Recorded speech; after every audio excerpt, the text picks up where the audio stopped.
കുട്ടികൾക്ക് സ്കൂൾ അടച്ചു, വേനലവധിക്കാലമായി.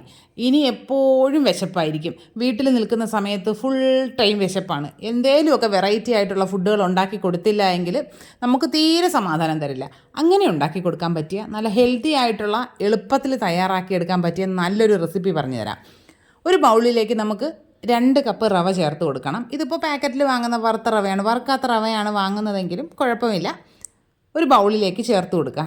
ഇനി ഇതിലേക്ക് നമുക്ക് ആവശ്യത്തിനുള്ള ഉപ്പ് ചേർത്ത് കൊടുക്കാം. ഞാനിപ്പോൾ ഒരു 1/2 ടീസ്പൂണോളം ഉപ്പ് ആദ്യം ചേർത്ത് കൊടുക്കുന്നുണ്ട്. ഉപ്പ് ചേർത്തിട്ട് നന്നായിട്ട് അതൊന്ന് മിക്സ് ചെയ്തെടുക്കാം. മിക്സ് ചെയ്തതിന് ശേഷം നമുക്കിതിലേക്ക് ചേർക്കേണ്ടത് തൈരാണ്. ഞാനിപ്പോൾ 1 കപ്പ് തൈര് എടുത്തിട്ട് അതിൽ 1/4 കപ്പ് മാത്രമേ ഇതിൽ ചേർത്തിട്ടുള്ളൂ. കാരണം എന്താണെന്ന് വെച്ചാൽ ഇതിപ്പോൾ ഞാൻ വീട്ടിൽ ഉറയൊഴിച്ച് വെച്ച തൈരാണ്. അതിന് അത്യാവശ്യം നല്ല പുളിയുണ്ട്. നിങ്ങൾ പുറത്തുനിന്ന് വാങ്ങുന്ന തൈരാണ്, പാക്കറ്റിൽ കിട്ടുന്നതൊക്കെ പുളിയില്ലാത്ത തൈരായിരിക്കുമല്ലോ, അതാണെങ്കിൽ ഏകദേശം 1 കപ്പ് ചേർക്കാവുന്നതാണ്. ആദ്യം ഒരു 1/4 കപ്പൊക്കെ ചേർത്തിട്ട് പുളിപ്പ് നോക്കിയതിന് ശേഷം ബാക്കി ചേർത്ത് കൊടുക്കാവുന്നതാണ്. ഞാനിപ്പോൾ 1/4 കപ്പ് ചേർത്തിട്ട് പുളി നോക്കിയപ്പോൾ നല്ല പുളിപ്പായിരുന്നേ, അതുകൊണ്ട് പിന്നെ ചേർത്തിട്ടില്ല. 1/4 കപ്പ് തൈര് ചേർത്ത് കൊടുത്തു. പിന്നെ 1 കപ്പ് വെള്ളം. നമ്മൾ ഏത് കപ്പിലാണോ തൈര് അളന്നത് അതേ കപ്പിൽ തന്നെ ആയിരിക്കണം വെള്ളവും അളന്നെടുക്കേണ്ടത്. നമുക്കിപ്പോൾ മെഷറിംഗ് കപ്പ് തന്നെ വേണമെന്നൊന്നുമില്ല കേട്ടോ. നമ്മുടെ വീട്ടിലുള്ള ഏതെങ്കിലും ഒരു സ്റ്റീൽ കപ്പ് എടുത്താലും മതിയാകും. അതിൽ തന്നെ എല്ലാ ഇൻഗ്രീഡിയൻസും അളന്നെടുത്താൽ മതി. 1 കപ്പ് വെള്ളം ഒഴിച്ച് മിക്സ് ചെയ്തതിന് ശേഷം പിന്നെ 1/2 കപ്പ് വെള്ളം കൂടെ ചേർത്ത് കൊടുക്കുന്നുണ്ട്. 1/2 കപ്പ് വെള്ളം കൂടെ ചേർത്തിട്ട് നല്ലതുപോലെ മിക്സ് ചെയ്തെടുക്കുക. ഇപ്പോൾ ഏകദേശം നല്ല സോഫ്റ്റ് ആയിട്ടുള്ളൊരു ബാറ്ററായി കിട്ടും. ഇനി നമുക്കിതിനെ ഒന്ന് റെസ്റ്റ് ചെയ്യാനായിട്ട് മാറ്റി വയ്ക്കണം. നമുക്ക് വേറെ കുറച്ച് പരിപാടികളും കൂടിയുണ്ട്. അതുവരെ ഇതൊന്ന് ഇരുന്ന് റവയൊക്കെ നല്ലതുപോലെ ഒന്ന് കുതിർന്ന് വരട്ടെ. ഇനി നമുക്ക് വേറെ കുറച്ച് സാധനങ്ങളൊന്ന് വഴറ്റിയെടുക്കാനുണ്ട്. അതിനായിട്ട് നമുക്ക് ആദ്യം അവയൊന്ന് കട്ട് ചെയ്തെടുക്കാം. ഒരു പകുതി സവോള എടുക്കുന്നുണ്ട്, ഒരു ചെറിയ ക്യാരറ്റ് എടുക്കുന്നുണ്ട്, ഒരു തണ്ട് കറിവേപ്പില, കുറച്ച് മല്ലിയില. യൂട്യൂബ് വീഡിയോസിൽ എല്ലാവരും ഉപയോഗിക്കുന്ന കത്തിയാണല്ലോ ഇത്. അത് കണ്ടിട്ട് തന്നെയാണ് ഞാനും വാങ്ങിയത്. മീഷോയിൽ നിന്നാണ് വാങ്ങിയത്. 170 രൂപയോ മറ്റോ ആയിരുന്നു റേറ്റ്. പക്ഷേ ഞാൻ സ്ഥിരം യൂസ് ചെയ്യുന്ന 2 കത്തികളുടെ അവസ്ഥ ഇതാണ്. അതിൻ്റെ പെയിൻറ്റൊക്കെ പോയിട്ടുണ്ട്. ഇത് നമ്മൾ കട്ട് ചെയ്യുമ്പോൾ ഇളകുന്നതല്ല ഈ പെയിൻറ്റ്. നമ്മൾ ഈ വാഴയുടെ ഇതുണ്ടല്ലോ, പൂവുണ്ടല്ലോ, വാഴക്കൂമ്പ്, അതൊക്കെ കട്ട് ചെയ്ത് കഴിയുമ്പോൾ അതിൽ ചെറിയൊരു കറ ഉണ്ടാവുമല്ലോ. അതിനെ ഒരു സ്ക്രബ്ബറോ എന്തെങ്കിലും വെച്ച് ഒന്ന് റബ്ബ് ചെയ്ത് കഴിയുമ്പോൾ ആ പെയിൻറ്റോട് കൂടി അങ്ങ് പോവും. വാങ്ങിയ സമയത്ത് നല്ല മൂർച്ചയായിരുന്നു കേട്ടോ. എല്ലാ കത്തികൾക്കും നല്ല മൂർച്ചയായിരുന്നു.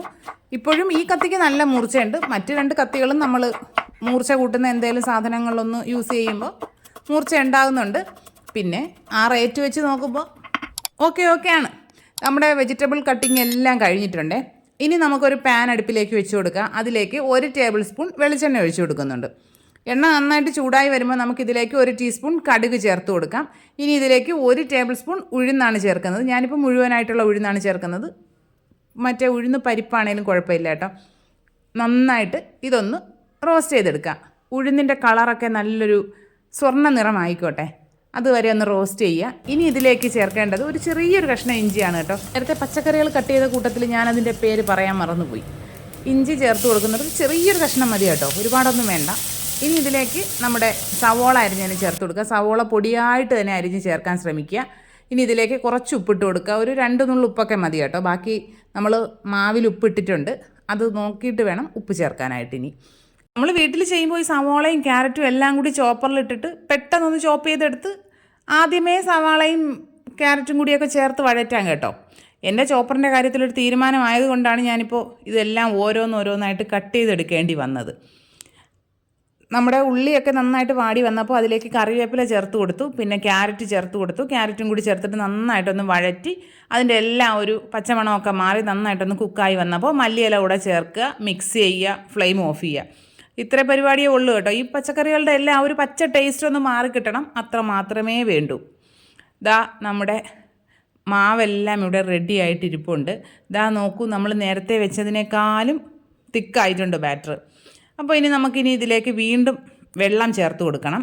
ഞാനിപ്പോൾ ഒരു 1/2 കപ്പ് വെള്ളം കൂടി ഇതിലേക്ക് ചേർത്ത് കൊടുക്കുന്നുണ്ട്. നമ്മൾ ആദ്യമേ ഒരുപാട് തിക്കാണ് എന്ന് കരുതിയിട്ട് ഉള്ള വെള്ളം എല്ലാം കൂടി ഒഴിച്ചു കഴിഞ്ഞാൽ ഇതിൻ്റെ കൺസിസ്റ്റൻസി തന്നെ മാറിപ്പോവും. വെള്ളം ഒഴിച്ച് നന്നായിട്ടൊന്ന് മിക്സ് ചെയ്തതിന് ശേഷം നമ്മുടെ വഴറ്റി വെച്ചിരിക്കുന്ന സാധനങ്ങളെല്ലാം ഇതിലേക്ക് ചേർത്ത് കൊടുക്കാം. ഒരുപാട് ചൂടാറാനൊന്നും വെയിറ്റ് ചെയ്യണമെന്നില്ല. അങ്ങനെ തന്നെ നമുക്കിതിലേക്ക് ഇട്ട് കൊടുത്തിട്ട് മിക്സ് ചെയ്യാം. ഈ വെജിറ്റബിൾസും കൂടി ചേർത്ത് മിക്സ് ചെയ്തതിന് ശേഷം നമുക്കൊന്നുകൂടി ഉപ്പ് നോക്കേണ്ടതുണ്ട്. ഉപ്പില്ല എങ്കിൽ ചേർത്ത് കൊടുക്കാവുന്നതാണ്. ഞാനിതിലേക്കൊരു 1/4 ടീസ്പൂൺ ഉപ്പ് കൂടെ ചേർത്ത് കൊടുത്തിട്ടുണ്ടായിരുന്നേ, കാരണം തീരെ ഉപ്പുണ്ടായിരുന്നില്ല. ഇനി നമുക്കിതിലേക്ക് കുറച്ച് ബേക്കിംഗ് സോഡ ചേർക്കാനുണ്ട്. അതിനായിട്ടൊരു 1/4 ടീസ്പൂൺ ബേക്കിംഗ് സോഡ ഈ സ്പൂണിലേക്ക് തന്നെ ഇട്ട് കൊടുക്കുന്നുണ്ട്. അതിലേക്കൊരു 2 ടേബിൾ സ്പൂൺ വെള്ളം ഒഴിച്ച് ഈ ബേക്കിംഗ് സോഡ ഒന്ന് അലിയിച്ചതിന് ശേഷമാണ് ഇതിലേക്ക് ഒഴിച്ചു കൊടുക്കുന്നത്. ഡയറക്റ്റായിട്ട് ബേക്കിംഗ് സോഡ ഇട്ട് കഴിഞ്ഞാൽ ചിലപ്പോൾ കട്ട കെട്ടി കിടക്കാനുള്ള സാധ്യതയുണ്ട്. ഇതിൽ ക്യാരറ്റ് മാത്രം ചേർക്കണമെന്നില്ല കേട്ടോ, തക്കാളിയൊക്കെ ചേർക്കാം. കുഞ്ഞുങ്ങൾക്ക് തക്കാളിയൊക്കെ ഇഷ്ടമാണ് എങ്കിൽ അത് ചേർക്കാവുന്നതാണ്. ഇവിടെ ഉള്ളവർക്ക് അത്രയ്ക്ക് അങ്ങോട്ട് താല്പര്യമില്ല, അതുകൊണ്ടാണ് ഞാൻ തക്കാളിയൊന്നും ചേർക്കാതിരുന്നത്. പിന്നെ ബ്രൊക്കോളിയൊക്കെ നമ്മൾ തോരന് അരിയുന്നത് പോലെ പൊടിയായിട്ട് അരിഞ്ഞിട്ട് അതുമൊക്കെ ഇതിൽ ചേർത്ത് കൊടുക്കാവുന്നതാണ്. എത്രത്തോളം ഹെൽത്തി ആക്കാൻ പറ്റുമോ അത്രത്തോളം നല്ലതല്ലേ. ഇതാ നമ്മുടെ ബാറ്റർ പരിപാടി എല്ലാം കഴിഞ്ഞിട്ടുണ്ട്. ഇങ്ങനെ ഒരു കൺസിസ്റ്റൻസിയാണ് കേട്ടോ വേണ്ടത്. ഒരുപാട് ഫ്ലോയിങ് ആയിട്ടുള്ളൊരു കൺസിസ്റ്റൻസി അല്ല വേണ്ടത്. ഇതാ നമ്മുടെ മാവ് റെഡി ആയിട്ടുണ്ട്. ഇനി ഉണ്ണിയപ്പച്ചട്ടി അടുപ്പിൽ വെച്ചിട്ടുണ്ട്. അതിലേക്ക് നെയ്യാണ് ഞാനിപ്പോൾ ചേർത്ത് കൊടുക്കുന്നത്. നിങ്ങൾക്ക് വെളിച്ചെണ്ണയാണ് വേണ്ടതെങ്കിൽ അതും ചേർക്കാവുന്നതാണ്. പക്ഷേ നെയ്യിൽ ഇതിങ്ങനെ കുക്കായി വരുമ്പോൾ ഒരു പ്രത്യേക മണം ഇങ്ങനെ അടുക്കള മുഴുവനായിട്ടും പരക്കും. എന്ത് മണമെന്നറിയോ. നമുക്ക് ഓരോ കുഴിയിലേക്കും മാവ് ഒഴിച്ചു കൊടുക്കാം. ഒരുപാട് കുത്തി നിറച്ചൊഴിക്കേണ്ട, ഒരു 1/4 ഭാഗത്തോളം ഒഴിച്ചാൽ മതി. ഒഴിച്ചതിന് ശേഷം അടച്ചു വെച്ച് കൊടുക്കാം. ഫ്ലെയിം ലോയിലേക്ക് മാറ്റി കൊടുക്കാം. കുറച്ച് സമയം, ഒരു 5-10 മിനിറ്റ് അങ്ങനെ ഒന്ന് കുക്കായി വരുമ്പോൾ നമുക്കതിനെ തുറന്നിട്ട് തിരിച്ചിട്ട് കൊടുക്കാം. ഓരോന്നും തിരിച്ചിട്ട് കൊടുക്കാം. ആദ്യം ഒഴിച്ചത് വേണം ആദ്യം നമ്മൾ തിരിച്ചിട്ട് കൊടുക്കാനായിട്ട്. ഫ്ലെയിം എപ്പോഴും ശ്രദ്ധിക്കുക, ഹൈ ഫ്ലെയിമിലിട്ട് വെക്കരുത്, കരിഞ്ഞു പോവും. ലോ ഫ്ലെയിമിലിട്ടിട്ട് വേണം കുക്ക് ചെയ്തെടുക്കാനായിട്ട്. എല്ലാം തിരിച്ചിട്ടതിന് ശേഷം വീണ്ടും ഇതിനെ അടച്ചു വെച്ച് കൊടുക്കാവുന്നതാണ്. അടച്ചു വെച്ച് വീണ്ടും ഒരു 2-3 മിനിറ്റൊക്കെ ഒന്ന് കുക്കായി കഴിയുമ്പോഴേക്കും നമുക്ക് തുറന്നിട്ട് എന്തായാലും വെച്ചൊന്ന് കുത്തി നോക്കുക കുക്കായിട്ടുണ്ടോ എന്ന്. ഇല്ലെങ്കിൽ ഒരു 2 മിനിറ്റും കൂടിയൊക്കെ ഒന്ന് അടച്ചു വയ്ക്കാവുന്നതാണ്. തിരിച്ചും മറിച്ചുമൊക്കെ ഇട്ട് കൊടുത്തിട്ട് അതിൻ്റെ ആ ഒരു പുറം ഭാഗമൊക്കെ ചെറുതായിട്ടൊരു ഗോൾഡൻ കളർ ആകുന്നത് വരെ വേണം ഒന്ന് കുക്ക് ചെയ്തെടുക്കാനായിട്ട്. ഇതാ നമ്മുടെ സ്ക്യൂറിലൊന്നും പറ്റിപ്പിടിക്കുന്നൊന്നുമില്ല. എന്നാൽ കൂടിയും ഞാൻ കുറച്ചുകൂടി ഒന്ന് തിരിച്ചിട്ട് കൊടുത്തിട്ട് അതിൻ്റെ ആ മുകൾ ഭാഗമൊക്കെ ചെറിയൊരു ബ്രൗൺ കളർ വരുന്നത് വരെ ഒന്ന് വെച്ചിട്ടുണ്ടേ. നമുക്ക് ഇനി ഇത് കോരിയെടുക്കാവുന്നതാണ്.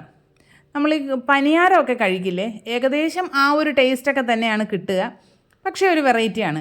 എന്നും നമ്മളിപ്പോൾ ഒരേപോലുള്ള പലഹാരങ്ങൾ ഉണ്ടാക്കിയാൽ കുഞ്ഞുങ്ങൾക്ക് ഇഷ്ടം ഉണ്ടാവില്ല. പിന്നെ മധുരം കഴിക്കാൻ ഇഷ്ടമില്ലാത്ത കുഞ്ഞുങ്ങളും ഉണ്ടാവുമല്ലോ. അങ്ങനെ ഒരാൾ ഇവിടെ ഉണ്ട് കേട്ടോ എനിക്ക്. പുള്ളിക്കാരിക്ക് ഇങ്ങനെയുള്ള സ്നാക്കുകളൊക്കെ ഭയങ്കര താല്പര്യമാണ്. അങ്ങനെയാണ് ഞാൻ ഇങ്ങനെ ഒന്ന് ട്രൈ ചെയ്ത് നോക്കിയത്. അപ്പോൾ അത്യാവശ്യം വെജിറ്റബിൾസും അകത്തിയെല്ലാം വയറും നിറയും, ഹെൽത്തിയുമാണ്.